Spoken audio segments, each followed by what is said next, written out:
Hey everyone, and welcome back to my Create Mod series. Let's jump into it. So to get started in this episode, I figured that we should take another route and actually make a different design for our village. As in, we should expand our village all the way out, all the way over here, where we can actually make kind of a river. And you can see I've done a lot of cleanup with all of these saplings that are on the ground here. But the idea is that we will have an area that we can build a building that has water wheels off the sides, which will then create more power for the future village that we're going to create. Because some of the next things that we make inside of the Create mod is like crushing wheels, mechanical crafters, things along those lines that take a lot of power. So we kind of need a lot of power being generated inside of our village. And I figured that will kind of push my building ability because I really have never messed with water wheels as far as in a build. And I know that they're a little awkward in sizing, so I guess we'll see what we can do with that. But to begin, we really need to terraform this ground to make it so this is going to look like a river is passing through.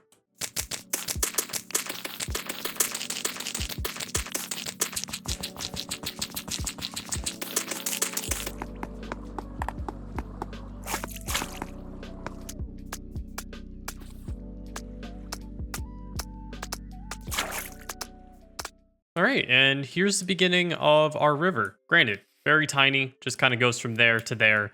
And then I think our building will probably end up being over in this more flat area. A little bit easier to build, so I'll have to kind of construct this a little bit more. But the idea is that the river is going to flow all the way down around this corner, and then we'll probably have it come off this edge and fall down into this ravine that goes quite far down. I mean, quite far down, I don't even think gives it justice, but the idea is that it just kind of falls into the abyss, and we'll worry about that another time, because maybe I can do something with the water falling down into the mine shaft or something down there, make something kind of cool. But for all of you Create people out there, I'm sure you might have seen some things. There is actually kelp that is growing inside of this little river that I've created, and I've done that on purpose because this is now like a little bit of a hidden kelp farm. We'll actually have an official kelp farm later in the next few episodes probably. But for now, for us to get some very small amounts of kelp, we can actually get that. And this is really not difficult build for making a river. And you guys can use the timestamp to skip over this if you don't care about it. But all it is a mix of slabs that are stone, cobblestone, and andesite, replacing the floor with some dirt and just building it down a couple levels. And then some greenery, which I just used a silk touch pickaxe in order to actually get the seagrass and things along those lines. And even then, you don't even have to really get that in detail. As soon as you do the cobblestone and stuff like that, it really starts to kind of take effect and really look really nice. Definitely could use some stuff along the edges up here so it's not just grass, but we'll deal with that once we get some more building blocks. But I think this is a good start, and a pretty good start, especially for our very first lake. And fast forward a little bit later, I have finished our river, and I don't think I'm going to do a time lapse for this because you guys have already watched the time lapse, and it's all the same, literally the exact same design and everything. The idea is that the water is now flowing through, and then it's just dropping off into the ravine down here, which I've done a little bit of texturing along the side here just to make it flow a little bit better, and I'm sure in a future episode we'll go ahead and maybe figure out some other type of design for this river falling into the ravine or something like that, but who knows. For now, we have this nice little river. Now, our next step is that we need to, of course, connect our village, which I think I'll do that maybe towards the end, maybe a little bit off camera. But we want to go ahead and build our kind of water wheel building. I still don't know what the name of that is really called. And the idea is that I'm going to place it in this flat area here. The water wheels are going to spin off and they're going to actually sit down into this water. I'm going to do my best to make them look practical. They're probably not going to generate as much power as like the most efficient design that I've used before in Create, but we're not really going for power as much as we're going for a design that looks nice, and maybe we can hide some things in the background to make it actually generate more power.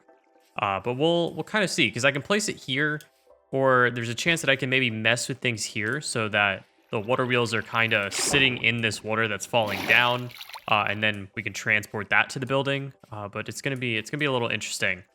But we'll have to see what happens. Let's see what I can come up with.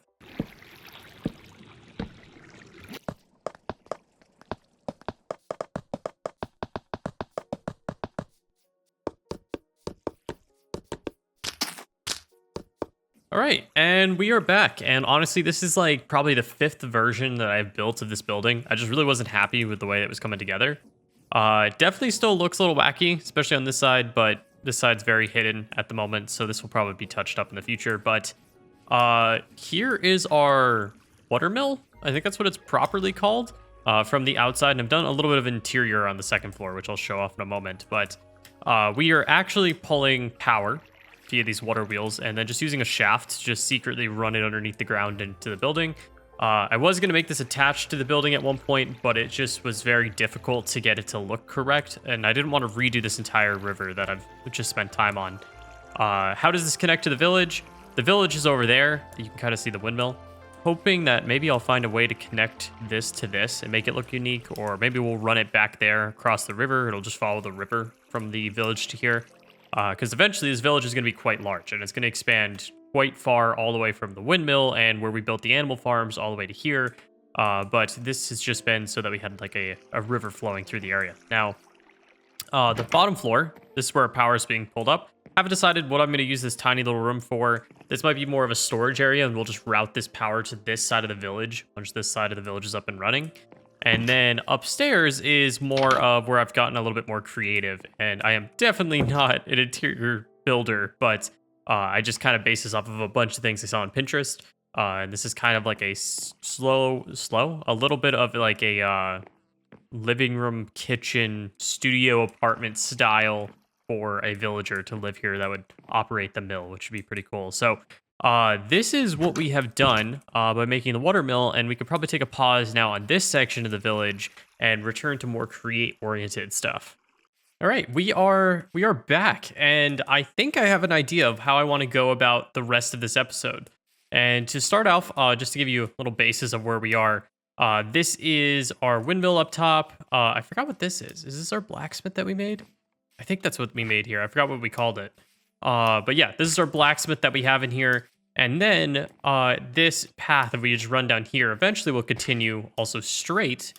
And if we keep running around, you can see that this is the gigantic ravine and our nice little like river that falls into the ravine. And this is our water wheel house. Water wheel house? I don't know. Watermill? I'm gonna need to really come up with some names here. But over here in this open space, this is where eventually there'll be a path. And I was thinking that this could be an area for a temporary ore processing system. Now, what I mean by that is that I've never built an ore processing system in 1.18.2 or in the future. And what I'm going to do is have a video in the top right-hand corner. If you only care about that, you can go ahead and check it out. That should come out probably in the next couple weeks we'll give out. Because there is another create update that comes out. Want to make sure there's no other changes. Because there has been some changes to make like the most efficient ore processing system. And I think that we should try to go ahead and work on that. But also with that, we should also try to work on getting like the mechanical crafter up and running and getting these all built out in the open and then actually building buildings that are going to hold these items. I think will be really worth it. But for now, they're just so gigantic that I think we'll just build them out in this open and we'll actually create buildings for them in the next few episodes, basically. And if you have any ideas on what type of building should hold a gigantic mechanical crafter to like make crushing wheels, let me know. If you don't know what I'm talking about, just we need a gigantic building. Maybe I'll build it in the side of the mountain or something, but I really have no idea. But that's our idea. Now, I think it's worth it to go over ore processing just really fast, and you can use the timestamps to skip over this, because it has changed. And I even was thrown off a little bit because I was not able to look into it too much in between the last update and the ones that I'm used to playing on. Now, if we look at like diamond ore, right? If we use a silk touch pickaxe, we can get the ore version of this diamond ore. And if we throw it through our crushing wheels, we get a chance at getting another diamond. We get a 75% chance. So cool, diamonds, awesome. There's no other process really needed. Technically, you might be able to use like a foundry or melting to make this process a little bit better, but create-wise, this is the most efficient process. And you also get a chance at getting a nugget of experience to give yourself some XP and chance at cobblestone, things like that. Cool. Lapis is basically the same thing, except you're getting an extra piece of lapis for each lapis ore that you break, and then a chance at another piece of lapis as well. Emeralds, I believe, is like diamonds. Yep. Redstone, I think, is like lapis, kind of, sort of. We get 6 and 1. Pretty unique. And then we go to like gold and copper and iron. And this is where it gets quite interesting. So 1 gold ore gives 1 crushed gold ore. So just like mining it. But then you get a 75% chance to get an extra one. So cool. Kind of like the diamonds and the emeralds, right? But if we use this gold ore and then we wash it, we get 9 gold nuggets and a chance at nether quartz. Now, originally, you would then wash this and it would give you gold nuggets and a chance of more gold nuggets. Now it gives you nether quartz. So it's not entirely worth it unless you care about just having a ton of nether quartz. For me, that sounds great. I'm going to use it for a lot of building. But it definitely gets interesting. So then, like, if we look at copper, right? If we go to washing, we're going to get clay. So we don't really care about that. And if we go to iron, we're going to go ahead and get an extra thing of redstone. Now, redstone, pretty cool. The clay, not so much. I don't know about coal. I didn't look into it yet, but it just turns into coal. So kind of like diamonds and stuff. So to make a really efficient ore processing system, we don't really need to do as many steps besides the crushing and sometimes the washing. So I was thinking we would build this system out here, and then we can eventually build a building to house all of that. Now, I did speak of having the crushing wheels inside of here for just general, hey, I want to crush some things. We'll put them on this wall. We could still do that, but I want to have the ore processing system be its own version, basically. So I might have got a little ahead of myself, because crushing wheels are definitely a huge jump, and crushing wheels are used in an ore processing system. And from that, we would need mechanical crafters. Mechanical crafters then need electron tubes, which in summary end up needing nether quartz, which isn't too big of a deal. However, we would also need to make brass, and brass ends up being kind of a bigger process of where we need copper and zinc, and we need this heated blaze burner. So I think our big goal should maybe be, by the end of this episode, let's go ahead and get brass up and running. And if we could do that, then we should be kind of in the right direction. Now, I'm probably going to just set up a mixer here once we get all the materials, just so that we can start to make brass. And then once we make like a bakery or something like that, we can actually move the mixer out to an area that kind of makes more sense. But this can be like more of a temporary crafting area for what we're looking for. So let's start off with, I believe we can create the mixer, we can create the basin, and we can create the empty blaze burner. And then we'll also go ahead and grab some obsidian to go ahead and go to the nether.